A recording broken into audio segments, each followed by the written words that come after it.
Nah, para jemaah sekalian berbahagia, apa itu muhsinin? Al-ihsan itu diambil dari kata-kata hasan. Hasan itu artinya baik. Hasan itu baik saja, tapi kalau ahsana yuhsinu, dia tambahkan kebaikannya.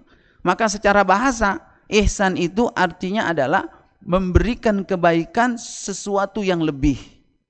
Jadi kalau kita ingin mendapatkan cinta dari Allah Subhanahu wa taala, targetkan dalam setiap amal kebaikan kita adalah kita bisa melakukan yang terbaiknya, yaitu yang lebih di atas rata-rata. Begitu. Yang lebih di atas rata-rata. Ekstrimlah kamu kalau dalam melakukan kebaikan. Ekstrim dalam tanda kutip positif ya. Kalau berbuat baik jangan tanggung-tanggung. Ihsanlah.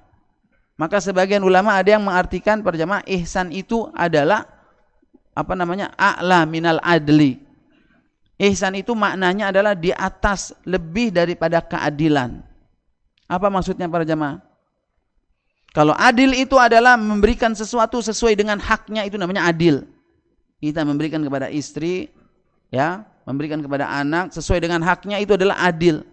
Kita diperlakukan baik oleh orang, lalu kita perlakukan baik lagi sebagaimana dia berbuat baik kepada kita, itu namanya adil. Ya. Kalau kita diberikan kejahatan terus kita berbalas lagi dengan kejahatan, itu adil. Sama. Ya, hukum qisas. Ya, al-ainu bil ain, wal anfu bil anfi, was sinnu bis sin, wal udhunu bil udhun. Mata balas mata, hidung balas hidung, gigi balas gigi, kuping balas kuping, itu adalah adil. Tapi ihsan apa? Lebih dari apa yang kita balas, yang kita terima, kita berikan yang lebih baik dari itu. Itu namanya ihsan para jemaah. Ada orang yang datang kepada kita, assalamualaikum, memberikan salam. Dia telah memberikan kebaikan kepada kita, maka kalau kita jawab waalaikumsalam, nah, waalaikumsalam saja itu baru adil. Tapi kalau kita balas warahmatullahi wabarakatuh, maka itu adalah ihsan. Nah, ini makna ihsan. Ihsan itu adalah memberikan sesuatu kebaikan dengan makna yang lebih para jamaah. Lalu kemudian kalau di dalam hadis Nabi SAW memberikan definisi ihsan ini sebaik-baik definisi ya, karena Rasulullah SAW memberikannya.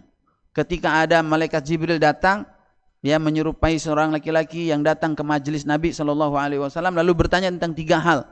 Yang pertama kali ditanya tentang apa, Pak? Tentang Islam, ya.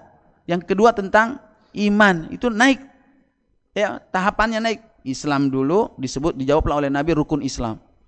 Lalu kemudian bertanya tentang apa lagi? Tentang iman, dijawab dengan rukun iman. Lalu kemudian ditanya lagi tentang ihsan. Maka ihsan itu adalah derajat yang tertinggi, makom tertinggi dalam amal. Makom tertinggi dalam amal, yaitu apa kata Nabi SAW? Anta'budallaha ka'annaka tarahu. Jadi kalimat yang ditekankan dalam hadis ini apa? Anta'budallah, engkau beribadah, engkau beramal. Jadi amal itu luas para jemaah, ibadah itu luas. Ismun jami'un lima yuhibbuhullah wa yardah. Semua apa saja yang punya nama yang dicintai dan diridhoi oleh Allah itu adalah ibadah. Amal apa saja? Apakah amal anggota badan kita, apakah amal lisan, apakah amal hati, ya, perbuatan, mau bidangnya ekonomi, mau bidangnya sendiri-sendiri, fardiyah maupun dalam bidang jama'i, itu semuanya wilayah amal. Itu semuanya adalah wilayah ibadah. Engkau beribadah kepada Allah Subhanahu wa taala. Nah, caranya supaya bisa ihsan, Rasulullah SAW memberikan arahan, yaitu ka'annaka tarahu, seolah-olah engkau melihat dia.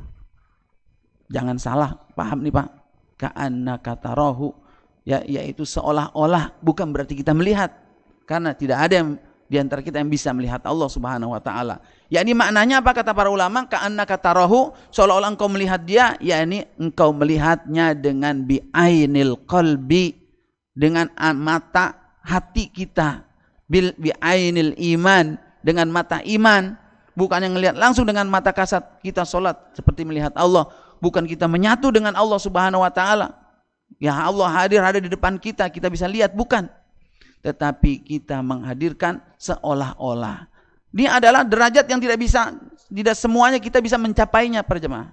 Maka dari itu Nabi SAW memberikan alternatif, fa illam takun tarahu, kalau kamu enggak bisa, mencapai derajat tersebut, fa innahu yaraka, maka sesungguhnya dia Allah melihat kamu. Ini enggak pakai ka'annahu lagi. Ya, enggak pakai ka'anna, tidak pakai seolah-olah, tetapi memang benar Allah melihat kamu.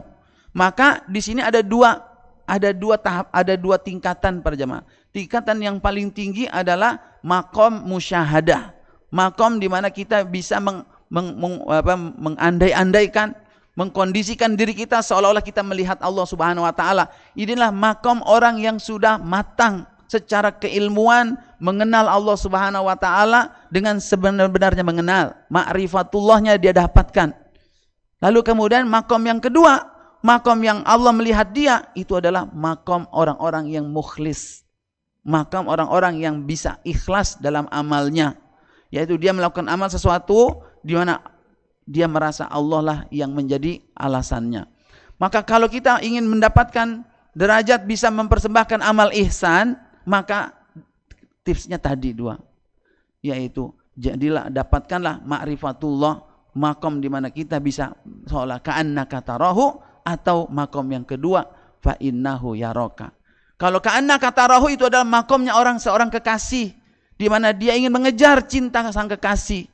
Sedangkan maqam yang kedua fa innahu yaraka itu adalah maqam muraqabah. Maqam di mana kita itu merasa diawasi oleh Allah Subhanahu wa taala. Boleh jadi itu adalah orang-orang yang takut kepada Allah Subhanahu wa taala karena merasa diawasi. Nah, para jemaah sekalian yang berbahagia, itu tips dari Nabi Shallallahu Alaihi Wasallam. Lalu kemudian tips ini bisa dipakai dalam semua bidang amal ibadah. Artinya fokus kita nanti kalau kita mau beramal supaya kita mendapatkan cinta Allah Subhanahu Wa Taala, jadikan ini menjadi landasannya, menjadi motivasinya, menjadi acuannya para jemaah. Lalu kemudian akan muncullah hasil di mana amal kita itu akan dahsyat, amal kita itu akan ihsan di atas rata-rata.